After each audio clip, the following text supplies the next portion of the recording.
So yesterday was the big day in the council offices then regarding the religious slaughter.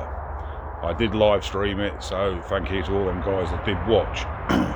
For those that didn't, here we are, and my Christ, what a complex situation. So we had the legal eagle in yesterday, to the guy that's dealing with it all for us, and quite basically the law states that, and I'll cover the halal first, that halal slaughter is for the consumption by Muslims only. If it's not consumed by Muslim, then it's not halal, so the exemptions around the slaughter styles are not applicable. It must be done our way. So that's regulation number one. There's 3 types of halal at the minute. Number 1 is the nose done. Number 2 is the pre-stun, which we know is a lower period of time or a lower voltage and is recoverable. And number 3 is the one where nobody actually knows what it is, which funnily enough is the one where most of the supermarkets and that are using, because it's not labelled.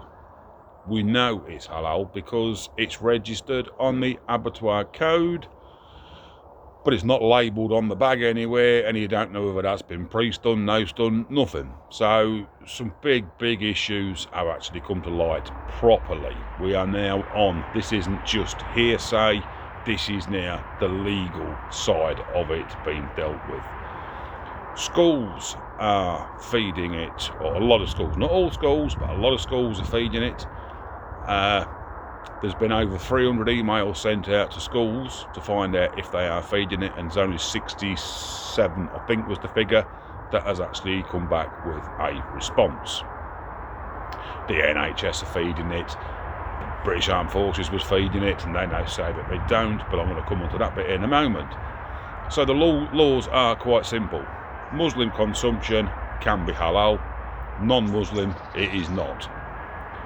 Now the interesting part is, I've said all along that this is DEFRA and the FSA who basically watch these slaughterhouses and work in them to obviously make sure they're okay.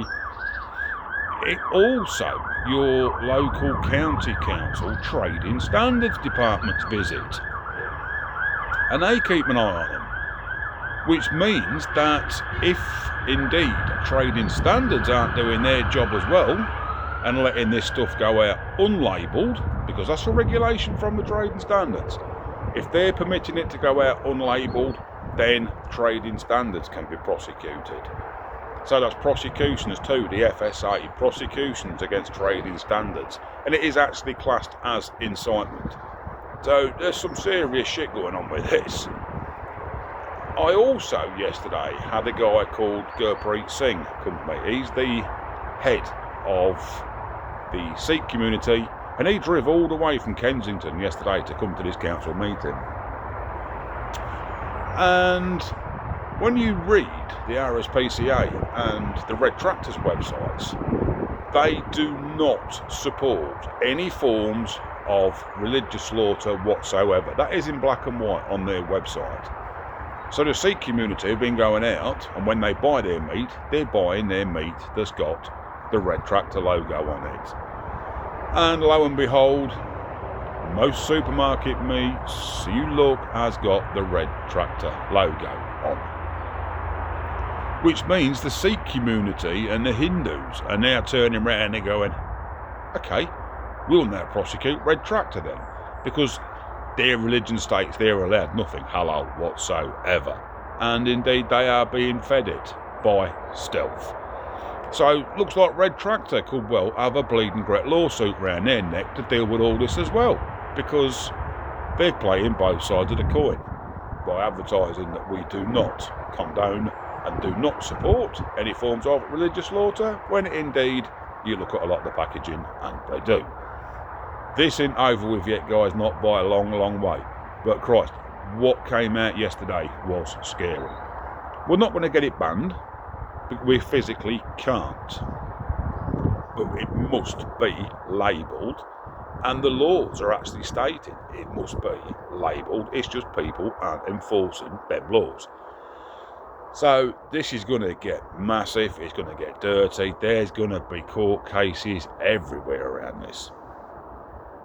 Now the bit what really blew my mind was I picked up on kosher as well. I'm not just dealing with halal, I'm dealing with all types of religious slaughter. I'm not signalling one out to the other.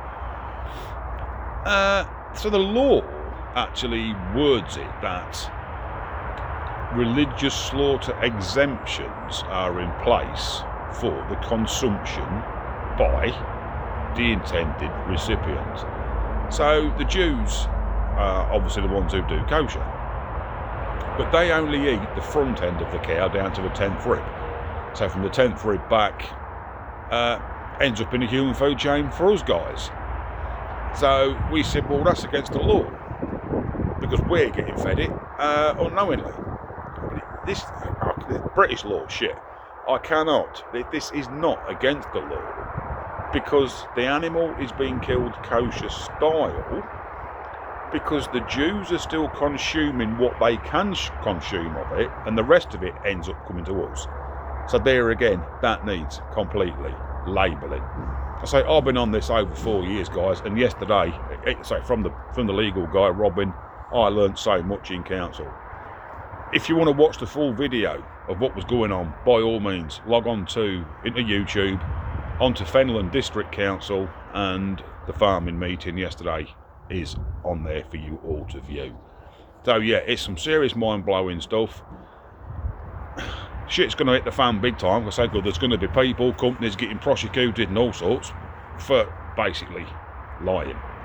So keep watching, guys. This ain't over with yet, but my God, what a flying start we're off to. So keep Britain farming, guys. Ta-da for now.